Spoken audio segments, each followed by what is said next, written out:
Welcome back to the OPL. Your host Nick coming to you fashionably late for this evening's broadcast. Rusty Spawn, thank you so much for filling while a man's had internet issues. Oh, is that what we're calling it, Nick? Internet issues. Yeah. Mr. I show up 2 hours late to work and then blame internet issues. Like, yeah, all right. Well, you'll love this, Spawn. Do you know what the actual problem is? What's the problem? My house is too big. And all the mesh network that I have is not working properly. So there you go. But it could be worse. We could live in your house, which seems to be the Antarctic. Yeah, my house is actually freezing cold right now. I have no idea why. Just like halfway through that game, I was shivering and I was shaking and I was like, what is going on? So I went and put on some pants and then I found my Ugg boots that Jenna had commandeered. Jenna stole my Ugg boots for so long that I went and bought her a new pair of Ugg boots. So now I have found my Ugg boots that were hidden under her side of the bed, and I got myself a nice cozy jacket. So now we're toasty. Now we're nice and warm. There you go. I can't wait for you to spill something really hot in your lap. Well, thank you very much, everyone, for bearing with us with that. Well done to order there. And I assume I'm just looking at the results because I was in an internet purgatory hell. Gravitas now not making playoffs after the first game. Correct. Yeah. There you go. So Chiefs versus Gravitas. This is just practice now. This is a game for Chiefs to just possibly try out some new strats ahead of what is looking more and more likely to be a grand final appearance. But before we get to that, there's something else very important that we have to get to. That is, of course, the Nick Bag.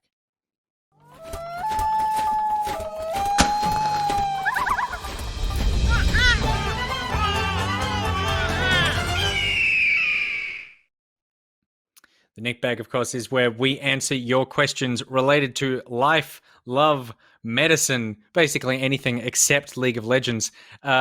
This one, I mean, I loved this the minute I read it. Fedora the Explorer writes in, what would the adult version of an ice cream truck sell, and what song would it play? I'll start it off by saying, you can't say ice cream. Even though I still love ice cream and ice cream trucks. That's what I was going to say. It just sells good ice cream. It doesn't sell soft serve. It just sells premium ice cream. That's literally what an adult ice cream truck is. Yeah, that makes sense. Ice cream infused with a lot of like orange juice and raisin ice cream. Yeah. What does it play? I don't know. Maybe what's something the from song? What's the famous song from Back to the Future that Marty McFly sings? The Chuck Berry one? That works. I don't know. I was thinking, I don't know what it sells, but the song is definitely Pony by Genuine. And that truck comes rolling down the street and you're like, yes, it's here. See, I was going to go with that it sells premium apple juice, if we should call it that, and it sings Copperhead Road by whoever the hell sings Copperhead Road. Which is, of course, a song about bootleg alcohol makers. So I like that. That's what I would go with. I reckon it sells things that you just need around to have, like a 40-meter Ethernet cable, for example. Like, is that what it would sell? Yeah, right like now? a 40. For me, it would be a 40-meter Ethernet cable. It could be one of those things that that you plug the iPhone Lightning cable headphones into, and it turns it into like a 3.5 mil jack. It just sells all different kinds of batteries, milk. It would sell. It's a convenience store. What are those things called? Google Chromes. They would sell Google Chromes, and they would hang around near hotels, and all the people that get bored in hotels and then realize they didn't bring their Google Chrome and therefore they cannot watch anything on the TV would eat up the Google Chromes like you would not believe. No, that works. That works for sure. Rusty? My only thought that came to mind was I think it'd be pretty convenient if it sold things like socks and underwear at times like winter, when it's obviously the opposite end of Christmas. So towards your point, being like a pseudo convenience store, I think would be the way to go. So I know that all of you are going to think that we're boring because we're saying it should deliver like socks, Ethernet cables, and Chromecast. But I need to remind you, it's doing all of this while it's just pumping out Pony by Genuine. And talking about things that don't normally sell things that you would think about, I needed a coffee this morning, Nick, but my house was out of milk. So I popped down to my good friend McDonald's, which is just, a couple of minutes away. And I actually saw on a sign that McDonald's at this time is now selling 2-liter bottles of milk for like $2.70, I think.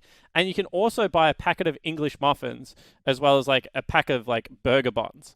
And I thought that that was super cool. Like, you don't have to come in contact with people when you go out during like the COVID-19 scares.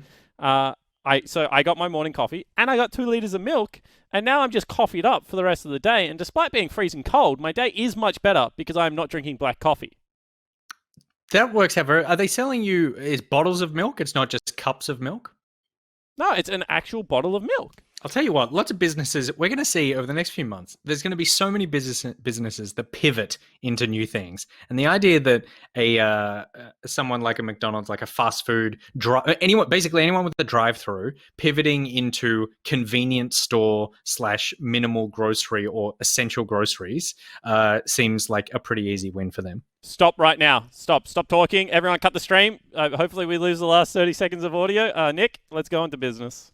Let's go into business. Come to our drive-through supermarket. We're just pumping Pony by Genuine. Okay. Next question comes in from Fish. Wrote in. If a bald person washes his face, where do they stop? I mean, is there like? Can you feel your forehead? Like, do you have an approximation? Or I don't think you'd stop. Do you reckon you're saying not only go up to the top, but you start going down the back? Why stop? Why stop at the top? You stop. Like, that you feels stop like at the a weird hairline. place for a forehead.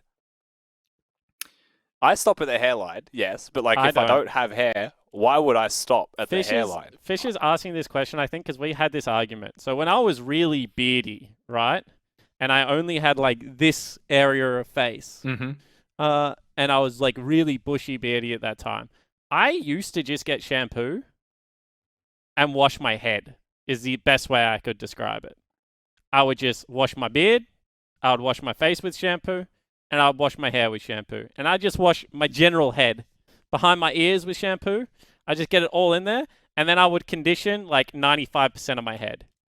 Right. So if I was bald, I would body wash everything, I think. So you start identifying as a man without a face, but instead a man with a head. Yes, correct. Interesting. I'm seeing a man has no face. A man has no face. A man's got a lot of head. I shaved my head a number of times. You can stop at the top of your forehead. I'm just not sure where the top of the forehead is. And Arkangal says, I feel like you should have a pretty good idea of where your face is. which clearly we don't. Yeah, I'm with Rusty. I think I'd just keep going all the way back. I'd probably stop at the back of the neck. Like, how often do you scrub the back of your neck? Scrub? Not often. Yeah. Not often. I do actively wash it. It's like, there was a question that I saw posted. It was a poll. It was like, do you wash your feet and like calves, like lower legs? Not this again. And there was a surprising percentage of people that said no. So it's a similar thing. Oh, the washing your legs in the shower thing? Yeah. Yeah, that divided Twitter. People are filthy creatures. How can you not wash your legs? Yeah. How can you not wash your feet? Your feet are disgusting. What's no. Whoa. The debate was never about do you wash your feet. It's about do you wash your legs. I think washing your feet is something like you should wash. Disgusting. Even when your feet are sparkling clean, they're disgusting. Even when they come out of the birthing canal for the first, you see the feet for the first time, they're disgusting. Feet are disgusting. But legs, I'm wondering how filthy a leg gets. Like, what gets dirtier, a leg or a forearm? Because I definitely scrub my with like body wash. Like, I wash the forearm. Gold-plated loofah. Yeah, well, it was someone else. But the point still stands. How often am I really wash my legs? Something terrible has happened. Oh, your altitude sickness is really befuddling your brain, Nick. You're too tall for this world. Like anyone that sweats, anyone that like your pants aren't necessarily clean. The world is just, if you haven't learned anything from coronavirus, it's that the world is a filthy place and people are animals. And you come in contact with the world just way too often and you need to wash your legs. I guess in these corona times, I should stop just touching people's legs. That's how I'm going to stay safe. Just don't touch Nick's legs is what I learned from this. No one touch my legs. And not just because of the corona thing. Just please don't touch my legs. And don't you dare look at my. We got 2 minutes left. Sith Cat writes in, what is the worst thing you have ever served or cooked for someone else? Oh. What is the worst Interesting thing question. you've cooked? I mean, I've had disastrous cooks. It's not necessarily like where things haven't been cooked through back in the, something new or something. I have this one, actually. Okay, hit me. So I cook fried rice all the time for Jenna, and like as we saw from the LCS, League Cooking Sucks, I am quite a good fried rice cooker. However, I've only ever cooked fried rice for a maximum of 3 people. And then I was in a gaming house that had 8 people, which is 5 more than 3. And I had a wok, and I was like, okay, this is doable. So I just timed everything by 3 because League of Legends players eat significantly more than Jenna Jasper and myself. And it didn't turn out to be fried rice. It turned out to be steamed kind of cluggy rice with like 16 eggs mixed through it that didn't really cook properly. So then my solution to it was I got out a frying pan and then I portioned the rice, and as people came up, I like fried it for like a minute and a half, and it kind of became like a ricey omelette kind of thing. All the players did eat it, but I think that was more of out of fear than out of enjoyment. You win. You tried to poison your players. I feel like that cooked and served for someone else. We are about to head into the third game of the day. It is Chiefs versus Gravitas. One-word answers. Who are we tipping for this? It's obviously Chiefs. I'm going with Gravy. That's exciting. The Gravy win, dramatic irony win, because they're already out, so it doesn't really mean anything for them. That would really hurt. But let's get into it. It is Chiefs versus Gravitas. It is game 3 and with the Macca's Champ Select. Feeling the heat? Grab a pineapple or pineberry frozen Fanta mix at Macca's. With 36 flavours, it's the largest range in Australia. Grab one for only $1. A little goes a long way at Macca's.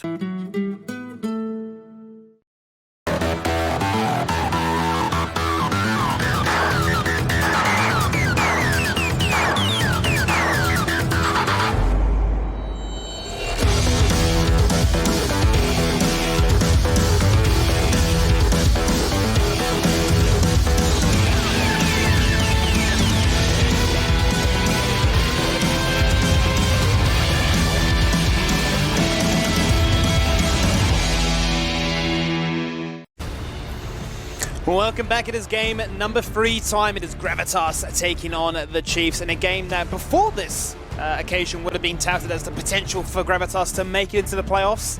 Unfortunately, it did fall down to Avant earlier today. So the match, I suppose, holds a very different weight now, Spawn. Yeah, absolutely. So this one kind of a dead rubber. Chiefs don't need a winner to maintain first. Gravitas cannot finish in playoffs anymore. However, I do find that when you have a team like Gravitas, maybe this is when they're at the most dangerous skimming. And I kind of mentioned it at the start of the show. When this team had nothing to lose, when they first picked up Parbu and no one expected them to make playoffs, they went on a bit of a tear and they looked really good. Now they're back to that position where they can play really freely, and maybe a cheese comp comes out, maybe we get Suman Akali or something like that, and they are able to run over Summoner's Rift. So I'm back at my boys Gravy. Not that I don't think Chiefs are the best team in the comp at the moment, because I certainly do, but I just think that, this is when Gravitas is probably the most dangerous. Well, Gravitas have subbed out some members as well. They've now got a brand new bottom lane. They've got Belong1 joining us with K-Pop 2, and instantly they've actually targeted that to be where their bands go, banning away multiple AD carries. Really interesting, and okay. That's going to be a top lane Graves locked in as a first pick. I don't know whether you saw Parvu's tweet yesterday, but he had a Graves in his solo queue game that went Death's Dance, Bloodthirster, and Boots 2 was 3-6-3 3, I think, and then proceeded to 1v4 a team fight and not lose any health the entirety of the fight, because the champion is just disgusting. It also gives you permanent priority, and by that I mean pushing power. So this could be a fun game. I suppose, does it draw a parallel between the likes of your comparison with Wukong, right? You know, typically speaking, Graves being a jungler, once again, more resources, more ability to execute and find that prio. Yeah, absolutely. I mean, you just get more gold out of top lane than you do jungle, right? And the reason that Graves is a jungler is he's one of the quickest junglers, and he's kind of 1v1, 2v2, super strong. And all of that translates to laning phase really well. In saying that, they have given the Chiefs maybe their best composition as they actually pick up a Diana, which I don't think we've seen Chiefs allowed to have in like weeks. 10 weeks? Yeah. What was it? It was like week number 1, they bust out the Diana and the Yasuo, get the dream team fight at 15 minutes in, and you think their win conditions were this slim, but they found it. They don't miss those. Yeah, absolutely. And I remember in that game alone, Claire was actually the one playing Yasuo in the mid lane into an Ornn. And he just railed it, like start to finish. It was just incredibly ugly. I would love to see at the end play Riven. And he's going to. Lovely. This is everyone on the Chiefs just playing the champion that they were known for coming into the OPL. I really enjoy when teams do this. This is a big throwback game. Well, they're going to get to flex their champion balls around, show us what they have. Let's see exactly how the next few bans coming out now. Chiefs actually going to opt to go towards a Volibear ban, one that we have not seen very commonly recently. Pabu once again plays this all the time in solo queue, and as Riven has lots of mini dashes, Volibear would really ruin her day, Skimmy. So just in case that is going to be, you know, mid lane Silas, jungle Graves, they're getting rid of maybe an annoying counter pick that DN wouldn't have played that much against. I think it's very fair to say. Yep, so I've just got word from the producers that one of the members of Gravitas here was actually late to the second ban phase, so they're actually going to miss out there. That's why you got a blank slot being hovered there, or locked in, I suppose, from Gravitas. Now the attention turned back towards Chiefs, and they're going to go for a Poppy. Exact same reason, right? You got 3 champions that have dashes that want to have really high mobility around Summoner's Rift, so just getting rid of anything that can stop those dashes coming across. There are limited champions within League of Legends that do that, Skinny. So you admire Seal's commitment to taking those champions off the table. I wonder where Gravitas go with the rest of this draft, if they are indeed going to look to deny, or if they are going to draft something crazy. Now that the stakes are a little bit lower for them, obviously Chiefs still need it to keep themselves in with a chance of getting first seed, and for the latter game up against Legacy to close out today. And, well, if they go for this, that would really, really get me buzzing. Yeah, it certainly would. I mean, Israel as well as a Xerath bottom lane, that sounds really annoying to have to deal with if you are going to be K-pop on this Nautilus, right? So I think, you know, all of a sudden K-pop doesn't want to play Nautilus. He wants to be able to take his time back, play something a little bit more long range like a Vel'Koz, potentially, Skinny. I wonder if, like, CL's just been told to, like, you know what, guys, we'll draft ourselves this game, mate. We don't need you today. You can just sit back and enjoy, you know, a casual Saturday afternoon. I wouldn't be surprised if that's the case. Once again, these are all champions that these guys play a lot in solo queue. And you see also, Prellis goes towards an Ivan, Skimmy. I haven't seen Ivan in a long time. I said Don't maybe tell me it's the next Master Yi. patch he's going to be strong. Not this one. Ivan's a weird one. He's a weird one. Supporter style jungler. Be interesting to see where he turns his attention. Oh, that is the Tryndamere. What is this lane assignment? That's what I want to know. That's the question on my mind. So I'm going to say it's Graves 80 carry, because that's where he has to go. Ivan jungle, Nautilus support, and Silas mid, and Tryndamere top. That's what I'm going. I mentioned before earlier today that Papa was pretty vocal about the Tryndamere, so he gets one of his flex picks there. Okay.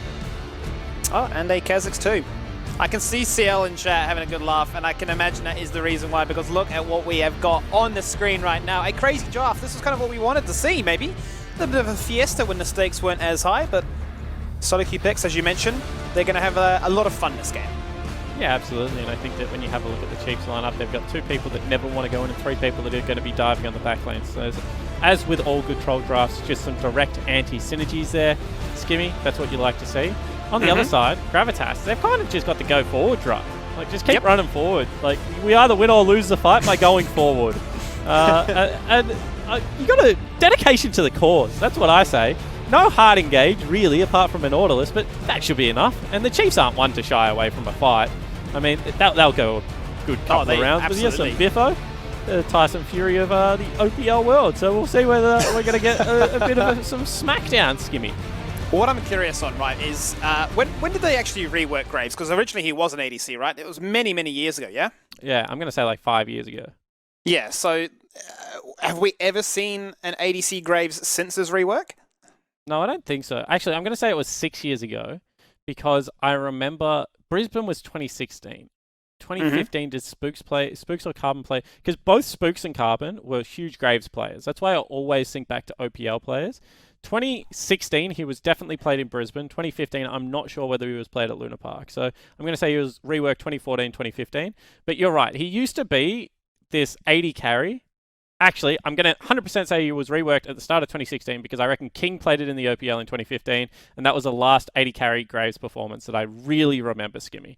Because he was like this tanky 80 carry that his buckshot did a cone of damage, but if you're directly in front of him, it did more damage. So like all 3 bullets of the buckshot would hit. And yeah, it was very weird. But since then, he hasn't been played as an 80 carry, no. He's too short range and he can't auto-attack through creeps. Does the kit suit it, do you think, the 80 carry role now? Because it just doesn't feel intrinsic to what you're after. So think about this, right? I'm Ezreal, I auto-attack you. And then Graves auto-attacks the creep wave. And then I auto-attack you again. And then Graves auto-attacks the creep wave. And then all of a sudden, Ezreal has auto-attacked this guy like 5 times, and Graves hasn't hit him once because there's minions standing in front of him. Like, it doesn't sound good. But his wave clear is really nice. Well, let's see what that means for them in this game. Game number 3 as Gravitas take to the Rift to take on leaders Chiefs. Both having a bit of fun here in the draft to close out week number 10.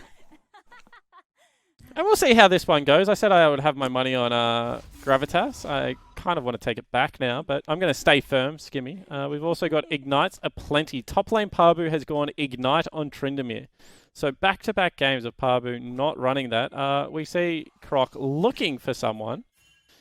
Not sure if he found them. Having a good dance to mid lane, but that's going to be some gold that goes across to the Xerath. It's not even the gold. Do you know what that was? That was the bait for the mana flow stacks. Oh, my correction. Absolutely. My team in scrims, and like I think every team does it, like they always ask each other how many mana flows they got at level 1. And then they will literally blame game results on if the other team got more mana flows. So definitely a little bit of an OS special. Do you know what my favorite OS special was? Like an idiom that was only in OS? Juves and Spooks, who were like 2 of the legendary junglers of the region, used to do, they called it a slap early game. So what they would do is they would both walk, because they both were big prolific tank players, right? So they would walk up to each other and just trade auto attack onto each other. For no reason. Every single game. And like there was like honor amongst it. Like you weren't allowed to level 1 and like try and catch the other person out. So you would just walk up to each other and like as soon as you saw each other, you would auto each other once and then you would back away.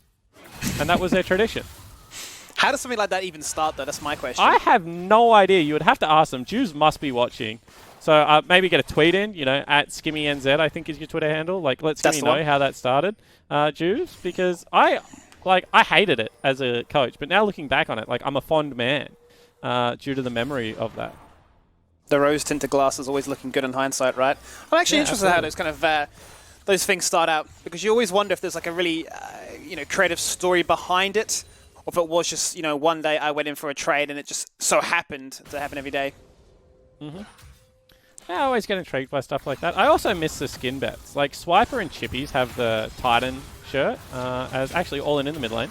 Well, it actually isn't all-in. Absolutely. Claire is dropping it very low, but he managed to secure the kill. Queuing up those abilities fantastically. And Seaman going to fall on down. Action in the bottom lane as well. The poke is coming out thick and fast from Chiefs. And Nautilus has had enough of it. Looking to force an engage, but biting off the rough end of that one. And even in the top lane, both Bruces down to half. Yeah, certainly are. However, Parbu definitely more sustained in this lane matchup as he does have access to the rage and the Q. Meanwhile, we've got Prayless, who is still level 2, dancing around for a Scuttle Crab. You can see that Croc it has bypassed that one to go straight topside. See whether Pabu can win this 1v1. Going to recall at the tower. Prelus is on the hunt.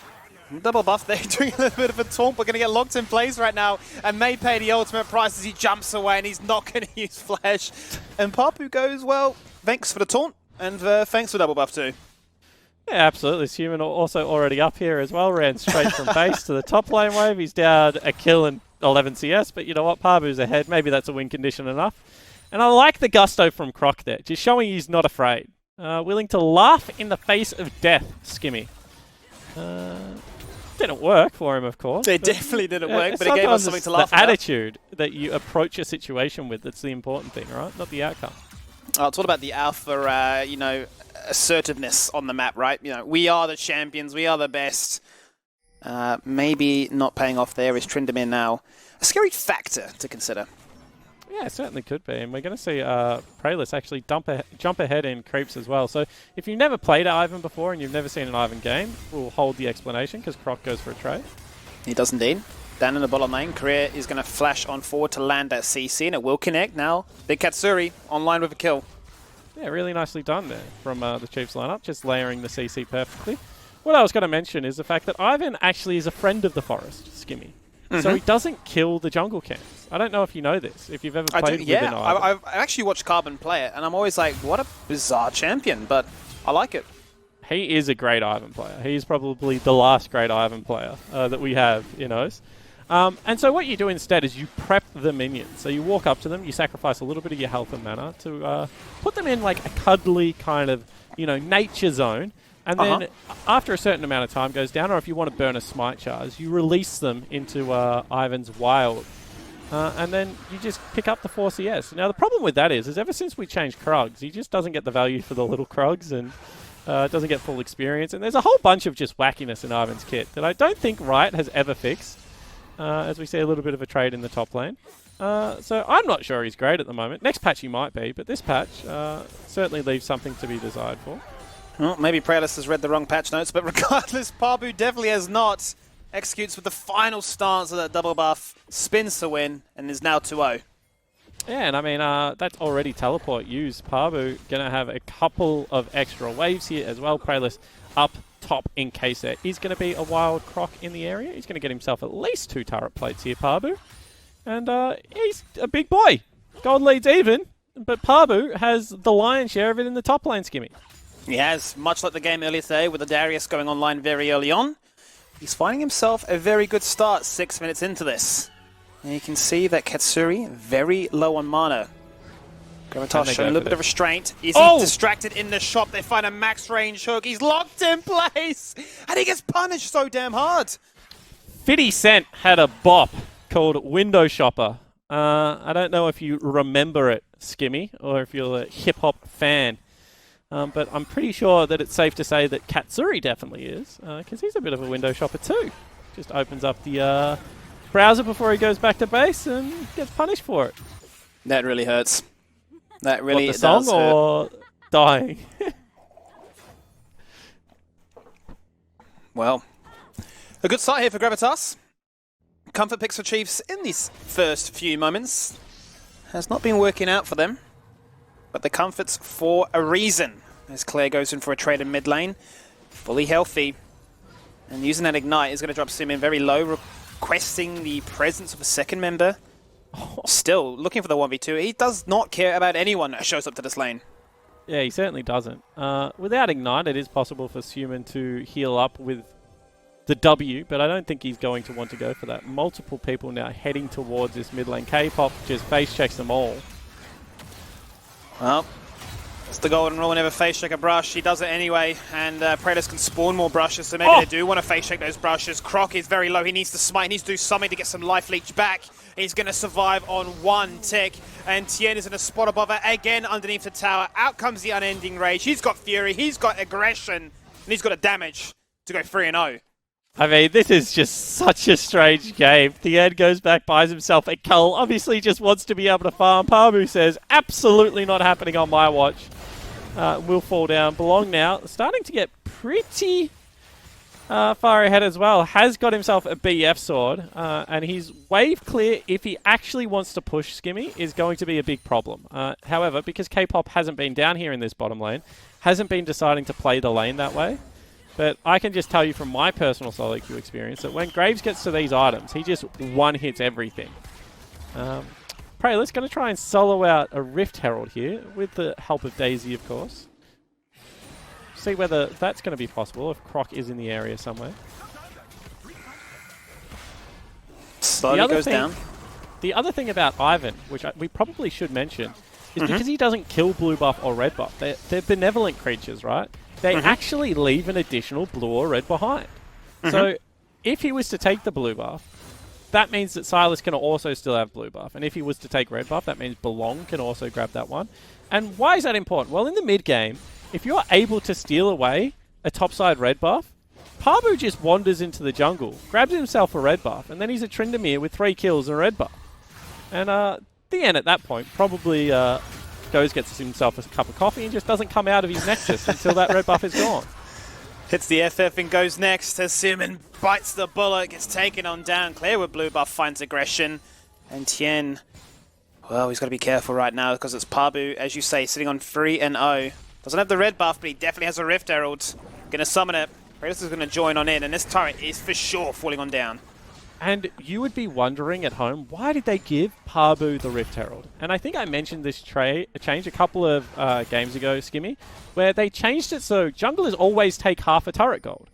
So now, if you want your top laner to have solo gold off those plates, you actually have to give the top laner the Rift Herald.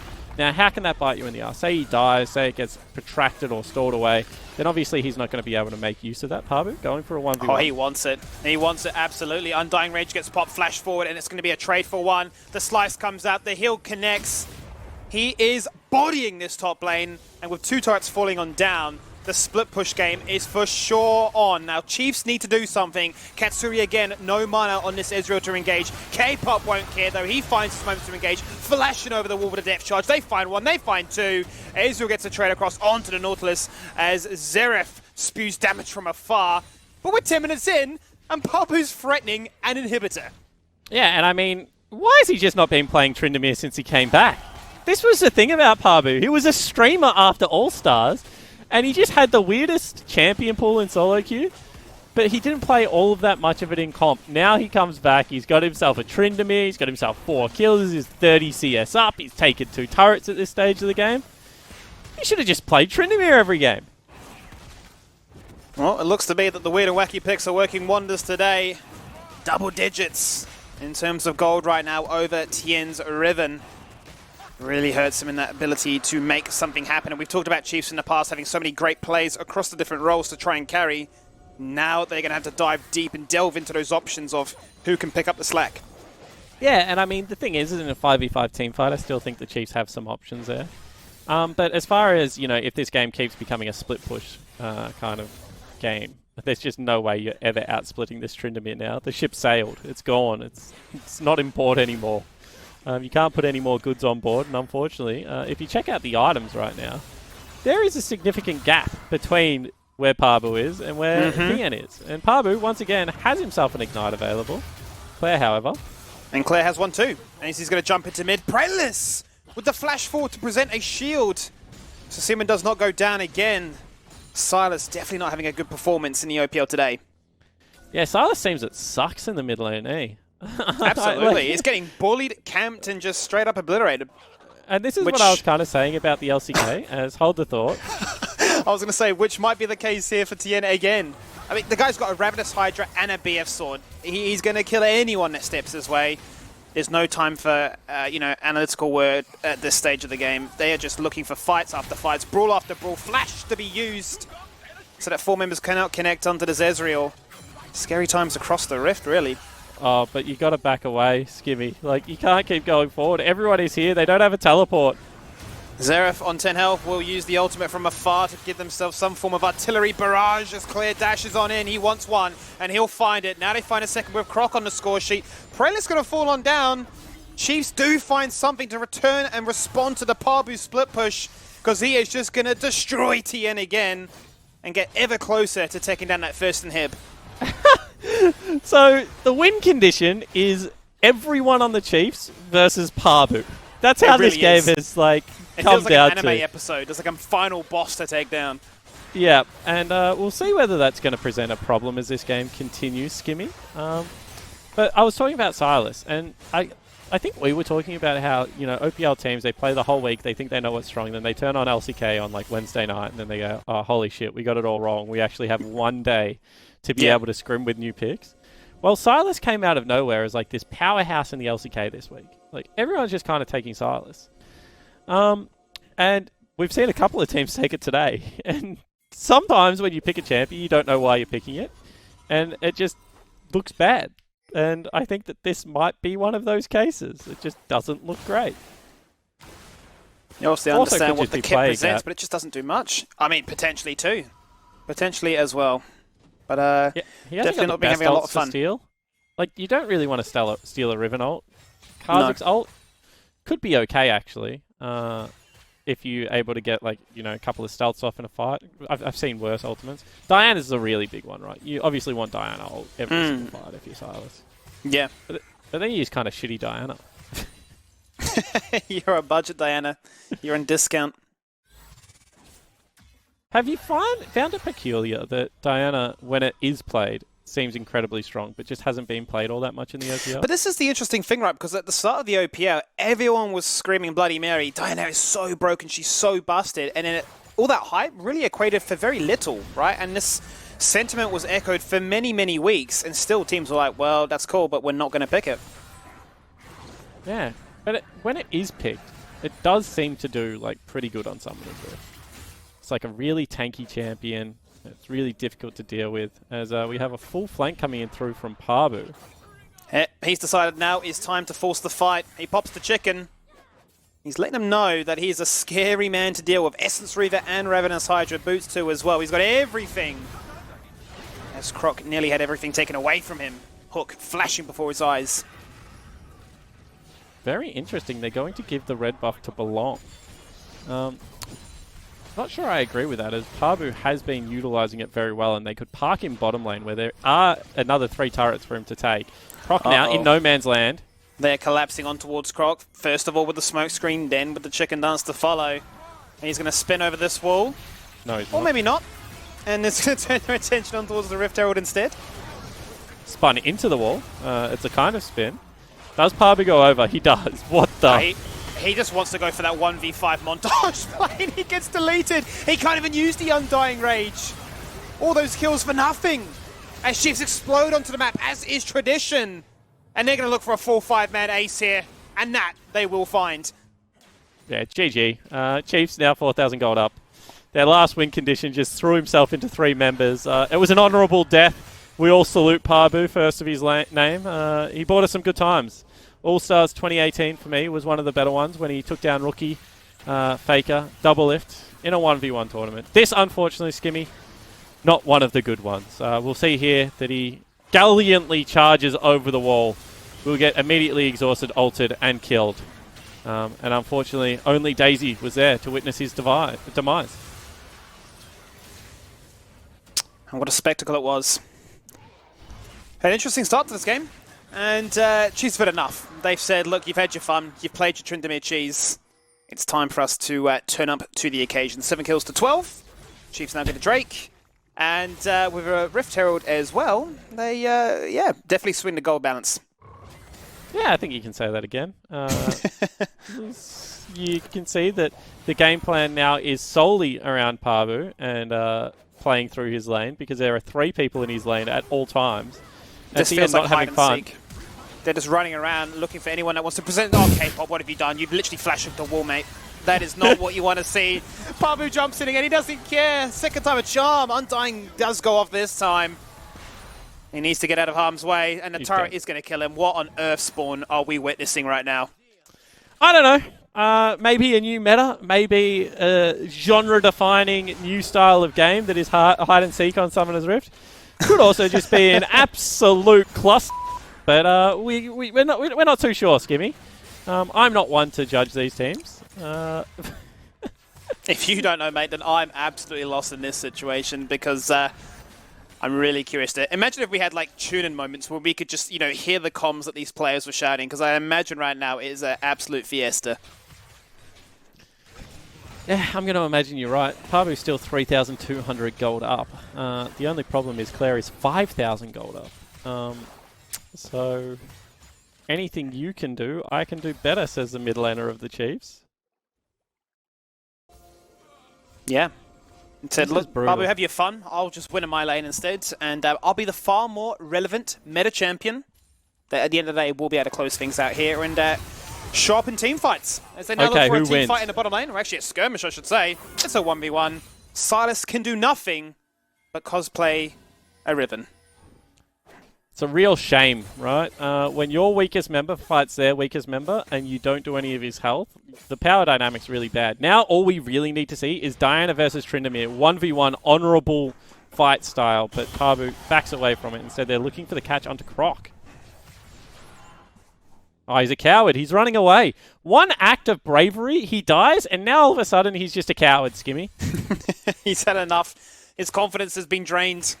KDA player.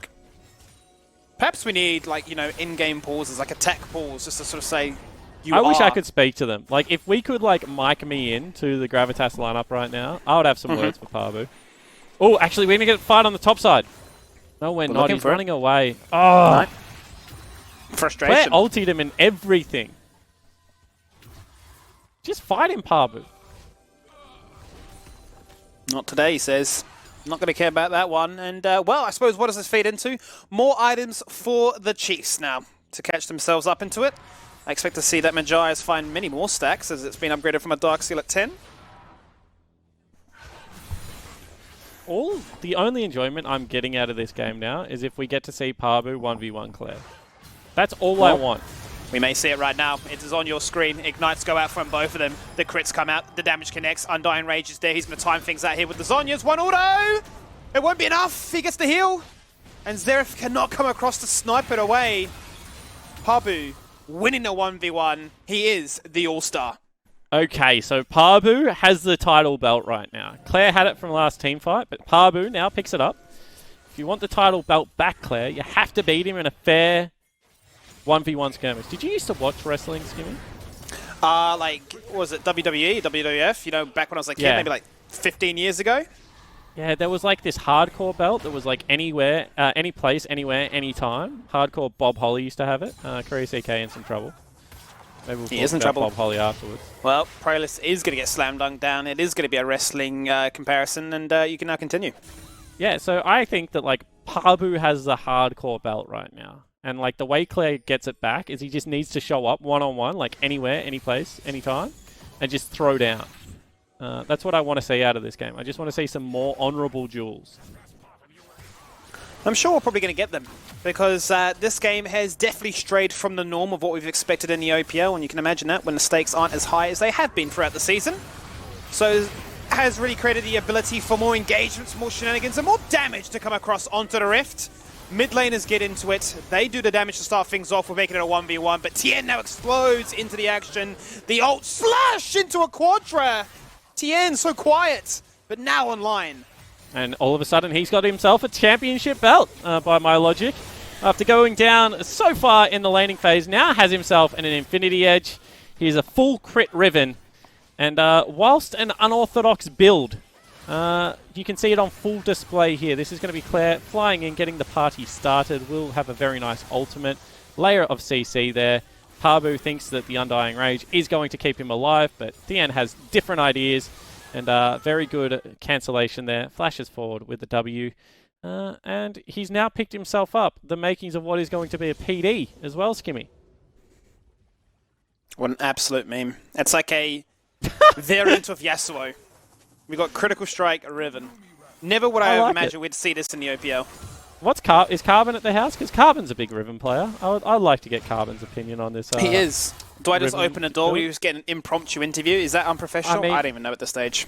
I mean, the thing is, he's probably watching, right? So he can just rock up in your room and just yell into the microphone. He probably whether is. He approves of the build or not. Let me see. I'd have to assume he is. Let me see if Carbon is there. I've got the door open, but I can't move much farther than this. So if he hears me, I'm sure he can come in to ask or actually understand what is going on with this Riven, because I have no idea. And hardcore Bob Holly, Palmer with the top lane, just takes his belt back. And now Katsuri going to look for him as well. He's just going to go for the 1v1 again. Pabu is going to fall victim to the damage that an Ezreal can do. They're going to connect. Prelus rocks up to the fight way too late. And now he's going to meet the makers of his own death, going to fall on down too. I do have the man himself, Big Carbon. Oh, he's disappeared away for a second. Come back here, mate. We've got a Riven building full critical strike as if he's a Yasuo. What is going on? I've been told here that you're a big Riven advocate, so let me pass the headset across to you, and you give us your 5 minutes of wisdom. Hello all, welcome to Carbon. my humble abode. What am I doing? I'm watching a Riven who's in the pool. Claire with the 1v2. See whether he can Yes, pick it up. good. Proto belt. Prop. Kha'Zix finishes off. Nice onions from Claire. IE Essence Reaver. Zeal? Okay. I don't understand why that's good, but you do what you want when you're popping. That's all I have to Is say that about all it is? It's a confidence play. Is that what you're saying? Yeah. You do what you want when you're popping. Claire with the... Diana's so dumb, man. As soon as she gets fed, it's just like, why even play the game? Just unplug and walk away. Because you're Because there's no contractually obliged to. Yeah. Okay, that's fair. That is true. Well, I might good hand it luck back to for Skinny. your game later Thanks, this mate. afternoon for first seed. Of course, that was the Yes. general manager of Legacy Carbon, just coming in with some words of wisdom there. When you're popping, you do what you want. And obviously, BN, popping at the moment. Skimmy, you back? I am back. How'd you find that? This is production value. This is what happens when you're quarantined, right? You can just bring in guests live in action right there and then. Live interviews. A legend of the OPL Carbon taking time out of his day to share it with us mere mortals down here on planet Earth. Of course, his squad, Legacy, actually going to be playing up against the Chiefs later on for the top seed. And it looks like Chiefs, behind their superstar mid laner, are in a position now to be able to close out this game, Skimmy. They sure are. They are looking to make things happen right now, but Pabu, obviously the split push king that the Tryndamere presents to him, is looking to try and make something happen in that top lane. Well, actually, in the bottom lane, I should say. He's got members recalling back, and it will be Tien to match him in that 1v1. So we look forward to seeing how that one takes place now, 25 minutes into the game. Oh, It's going to be a much more even match. And they're fighting. They are juking it out. Thien's running away from what I can see on the minimap. However, Oh, he's getting mid absolutely lane bodied. inhibitor Oh, no. now broken. Oh! The slash goes out, but it's not going to be enough. But Pabu is forced to disengage. Still has the Undying Rage online. First inhibitor will fall on down, and the second in quick succession. That's actually all three, Skimmy. K-pop flies in like Superman. Runs away like a coward. Oh, all three. That's what happens when the menu wave is that far away. I'm not even looking. I was too distracted by the handsome looks of Carbon. But regardless, Chiefs have broken the base. And now they have just Nexus turrets standing before that big dub victory screen. Yeah, and I mean, when you have a look at it, they're about to get the Dragon Soul as well. It is going to be an ocean. Is it going to matter all that much? The way these fights are going, honestly, no. Because they've just been one-shots. Claire goes in. Oh my gosh, he just obliterated the man. He had no time to even press the R key. That is how quick his life lasted. I mean, I don't blame him for not ulting that time. Because that was disgusting damage coming across from Claire. Literally one And shot. with no Pabu available, Belong trying to clear out some super creeps. He says, come on, bro, just leave me alone. But it looks like the Chiefs might want to end this one now, Skibby. Make Graves great again. He's definitely not being an ADC in this situation here because they're not going to find the victory, it would appear. Chiefs are getting closer. They're bringing in those super minions. Chris CK gets in on the action. Ezreal picks up a kill as well. Nautilus turns it around on a honorable base defense. But now they're getting farmed in their fountain as they are letting the Winions act as the sixth member on this roster to claim them that all-important victory, to keep them in the race to take on Legacy later on, to finish out Week 10, to decide who is going to get first seed going into finals. Graves gets a kill, it's a shutdown, but they are the ones ultimately that pay the price as Chiefs shut them down and take the victory here today. And Skimmy, you just got to smile because at the end of the day, it is a game. But the Chiefs, much like Legacy yesterday, when Legacy kind of picked their TFT comp and still were able to pick up a dub, this is the Chiefs with their signature picks kind of from solo queue coming into the pro stage, building whatever they want, doing whatever they want, and still being able to pick up the dub against 6th place Gravitas. Gravitas, Pabu, you had a pretty good early game, but unfortunately just wasn't able to go with that Diana. Definitely had a lot of fun in the early game. Maybe a little bit of worrying times if you're a Chiefs fan, but they brought it together and they gave you a fair bit of entertainment. And that's going to do it for game number 3. We're going to jump to a quick break. And when we return, Got game number 4 with Direwolves taking on Order.